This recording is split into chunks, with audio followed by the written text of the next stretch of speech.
Hello everyone, I am नवीन कुमार। और एक company है जिसके ऊपर में काफ़ी दिक्कतें आई थी और अभी जो है बादल छटते हुए से नज़र आ रहे हैं। जब बादल छट रहे हैं परेशानियों के, तब थोड़ी सी एक पिक्चर क्लियर होने की कोशिश कर रही है कि कंपनी में अब क्या फ्यूचर होल्ड कर सकता है। सो इसके ऊपर भी हमने भी काफ़ी सारे वीडियोस बनाए हैं। जब मैनेजमेंट बिल्कुल कुछ भी डिसीजन नहीं ले पा रहा था, एग्जीक्यूटिव डायरेक्टर छोड़े जा रहे थे, नए हायरिंग हो रही थी, फिर छोड़ के जा रहे थे, ऑडिटर्स अपने आप छोड़ छोड़ के भाग रहे थे। अभी लास्ट में कुछ पिक्चर सामने आ रही है। अभी क्या हो गया था, इसके जो स्टॉक की जो ट्रेडिंग है वो बंद कर दी गई थी। और जो सिर्फ मंडे को ही ट्रेड होता था स्टॉक, जस्ट तो ट्रेडिंग को स्टॉप करने के हिसाब से तो होल्ड पे डाल दिया था। जिसके बाद में अब इनको काफ़ी सारे कंप्लायंसेस को मीट करने के बाद में एक्सचेंज अब इनको अप्रूवल दे सकता है। तो अभी उसमें थोड़े से स्टेप्स बाकी हैं, बट मुझे लग रहा है कि वो सब हो जाएगा। अब थोड़ी सी मतलब बादल चढ़ते हुए नज़र आ रहे हैं, जैसे मैंने कहा। अब यहाँ पे थोड़ा सा हम देख लेते हैं कि कंपनी किस तरीके से फ्यूचर में प्रॉफिट कर सकती है और अभी क्या आसार क्या नज़र आ रहा है। तो यहाँ पे 2000 करोड़ रुपए के आसपास की मार्केट कैप आज के दिन चल रहा है, 10 रुपये का शेयर प्राइस चल रहा है। जो सबसे बड़ी परेशानी इस कंपनी के अंदर में थी वो पहले तो ये थी कि सीईओ और सीएफओ जो इस कंपनी के थे उनको सेबी ने हटा दिया था कंपनी के पोस्ट से, और बाद में उनको मतलब उनके ऊपर में केस चल रहा है। बाद में इसके नए एग्जीक्यूटिव डायरेक्टर्स वगैरह सब कुछ मैनेजमेंट पूरा बदला है। उसके बाद में नए मैनेजमेंट ने यहाँ पर कुछ संभाला है चीज़ों को। तो उसके बाद में जो नए रिजल्ट सामने आए हैं, तो फाइनली इन्होंने अपने रिजल्ट्स दे दिए हैं और रिजल्ट्स काफ़ी अच्छे हैं। जब ये परेशानियां चल रही थी तब इनके जो रिजल्ट्स थे काफ़ी ख़राब हुए थे। जैसे दिसंबर 2023 में काफ़ी ख़राब रिजल्ट हैं, बाद में मार्च में थोड़ा सुधरे, फिर जून में फिर सुधरे हैं और सितंबर में फिर से सुधार आना स्टार्ट हुआ। दैट मीन्स कि इम्प्रूवमेंट आ रहा है और इसके इम्प्रूवमेंट काफ़ी अच्छे हैं, क्योंकि अगर ये जो परेशानी वाला जो फेज़ था, उस परेशानी वाले फेज़ को अगर हटा भी देते हैं तो उससे पहले भी अच्छा खासा इम्प्रूवमेंट यहाँ पर देखने को मिल रहा था।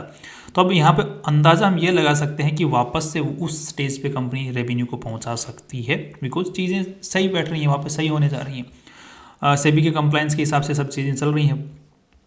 अब सेल्स जो है रेवेन्यू है यहाँ पर आज के दिन 1300 करोड़ का है। अगर इसी सेल रेवेन्यू को हम लोग मान के चलते हैं कि क्योंकि पहले के सेल्स यहाँ पे 1300 करोड़ से ऊपर के ही हैं, तो यहाँ पर मान के चलते हैं चलो 1300 करोड़ का ही रेवेन्यू जनरेट कर ले पूरे 4 महीने आने वाले दिनों के अंदर में, तो लगभग 5000 करोड़ रुपए का तो रेवेन्यू आराम से जनरेट कर ही लेगी।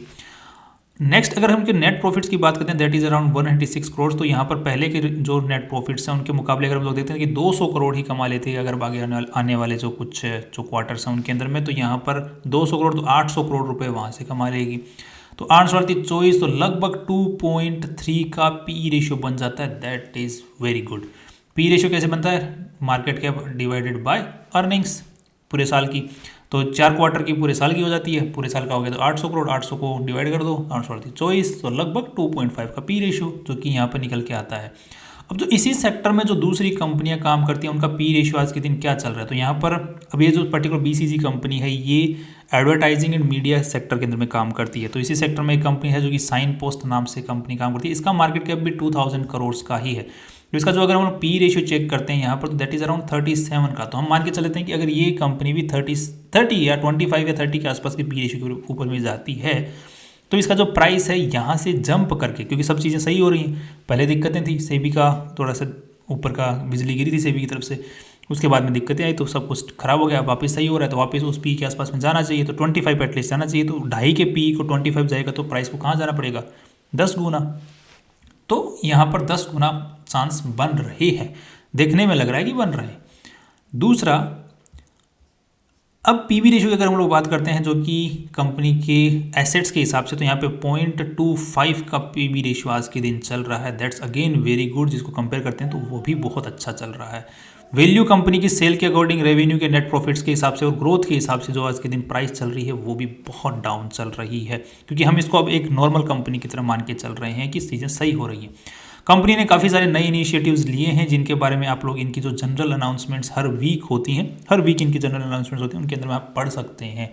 काफ़ी नए इनिशिएटिव्स लिए हैं। कंपनी इंटरनेशनल लेवल के ऊपर में काम करती है आज के दिन, और धीरे धीरे चीज़ें अब होती हुई दिख रही हैं। प्रमोटर्स का यहाँ पर ज़्यादा स्टेक है नहीं। एफआईज ठीक ठाक होल्ड करते हैं, एफआईज का भी डाउनवर्ड साइड में ही है। बाकी मोस्टली इस कंपनी को पब्लिक ही होल्ड करती है। दो यहाँ पर अभी भी डाउनवर्ड एक जो नेगेटिव चीज़ अभी भी नज़र आ रही है, जो कि इनके जैसे हम लोग नेट अगर इसको ध्यान में देते हैं, दैट इज़ क्वार्टर रिजल्ट जो आता है हर क्वार्टर, तो इन्होंने सितंबर का जो रिजल्ट जारी किया है, क्योंकि एनएसई की तरफ से मांग यही थी कि आप लोग जो रिजल्ट हैं वो ढंग से जारी करो और कंप्लायंस को मीट करो। तो इन्होंने सितंबर का तक का रिजल्ट आया सारी कंपनी का, अभी दिसंबर का तो अभी खत्म होगा, अभी खत्म हुआ तो अब जारी होगा थोड़े दिनों में।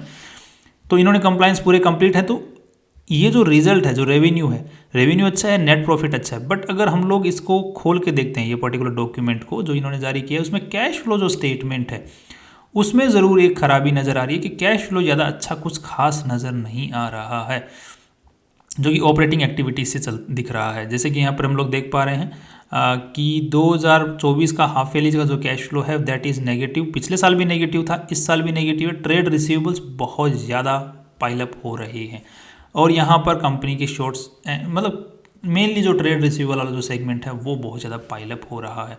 And I am guessing this कि जो पाइलअप वाला जो सिचुएशन है ये इनका कंपनी का पिछले सालों का भी खराब ही रहा है। अगर हम लोग यहाँ पर चेक करते हैं कैश फ्लो को तो यहाँ पर हम लोग देख पाएंगे, इसको एक बार खोलने दो। ओके, तो यहाँ पर पहले जो ऑपरेशन से नेट प्रॉफिट अच्छे खासे निकाल पा रही थी, बट रिसीवेबल्स जो है इसके पहले भी 2022 में भी खराब थे, 2023 में भी खराब थे, 2024 में भी खराब ही हैं। तो कैश फ्लो वाला जो सेगमेंट है वो थोड़ा यहाँ पर कंसर्निंग ज़रूर है, जिसको नेगेटिव में हम लोग ले सकते हैं, देख सकते हैं। बट जितना पहले के कैश फ्लो नेगेटिव रहे उतना फिलहाल के लिए नहीं है, बिकॉज रेवेन्यू भी तो घट गए हैं उसी हिसाब से, तो कैश फ्लो भी घट गया है जो नेगेटिव में होना चाहिए। सो अब पॉइंट क्या बनता है, अब यहाँ पर क्या हमें इसको उठाना चाहिए या नहीं उठाना चाहिए। देखो, इसको अगर हम लोग रिस्क की तरह देखते हैं तो थोड़ा बहुत रिस्क अभी भी है, क्योंकि अभी एनएसई ने अभी अप्रूवल दिया नहीं है, सर्टेन स्टेप्स अभी बाकी हैं। क्योंकि लेटेस्ट इनका जो सर्कुलर आया है, अनाउंसमेंट आया, उसके अकॉर्डिंग ये बोल रहे हैं कि हमने सारे कंप्लायंसेस मीट कर लिए हैं।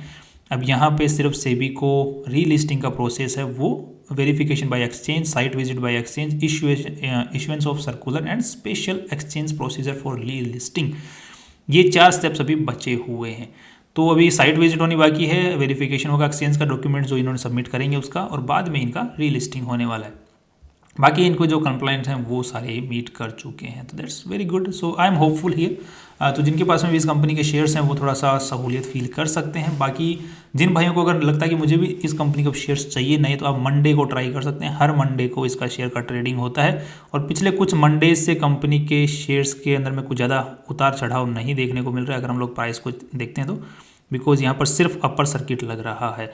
बट यहाँ पे अच्छे खासे शेयर्स की ट्रेडिंग हो गई, तो आप भी किस्मत आजमा सकते हैं। अगर आपको मिल जाए तो 10 रुपये 25 पैसे के आसपास में भी प्राइस चल रहा है, जिससे उम्मीद जताई जा रही है कि अगर 25 के पी रेशियो जाते हैं तो इसका प्राइस जो है 100 तक भी जा सकता है, because earnings are good and problems छट रही है।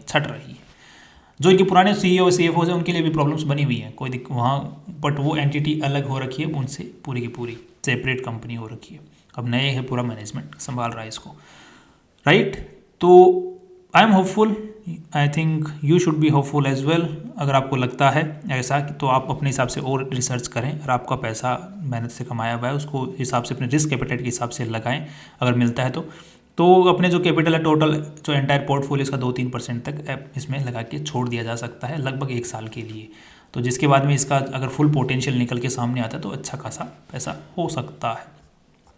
So that's all from my side. कल फिर मिलते हैं नई इंपॉर्टेंट वीडियो के साथ में। बाकी कोई भी डिसीजन आप लें सेबी के डिस्क्लेमर के अनुसार तो अपनी रिसर्च खुद करें और अपने रिस्क एपेटाइट को देखते हुए ही डिसीजन बनाएं इन्वेस्टमेंट का। सी यू टुमारो।